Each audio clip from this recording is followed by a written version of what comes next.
বিনোদন জগতের বাদশা হিরো আলম, ঢালিউড কিং হিরো আলম আবারও গাইলেন নতুন একটি গান, আর যে গান সঙ্গে সঙ্গে হয়ে গেল ভাইরাল। আসিস আমার পাশে এভাবে, আমার অনুভূতি লাগে রে ভাই, আমি মরে যাব। বাংলাদেশের বিনোদন জগতের বাদশা হিরো আলম গাইলেন নতুন একটি গান, আর যে গান সঙ্গে সঙ্গে হয়ে গেল ভাইরাল।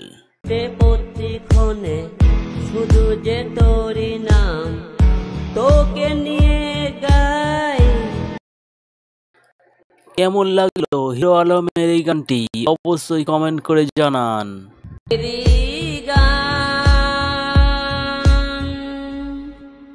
বাংলাদেশ মানেই বিনোদন, আর বিনোদন মানেই হিরো আলম। হিরো আলমকে ছাড়া বিনোদন ভাবাই যায় না। একটু অভিমান করেছে প্রিয়তমা, তো বদলে তো যাসনি। কেমন লাগলো বিনোদন জগতের বাদশা হিরো আলমের এই গানটি অবশ্যই কমেন্ট করে জানাতে ভুলবেন না। যাব যদি তোকে না পাবো, তোর কথাগুলো ভেবে সব রাত কাটাবো। দু ঠোঁটে প্রতিক্ষণে শুধু যে তোরই নাম, তোকে নিয়ে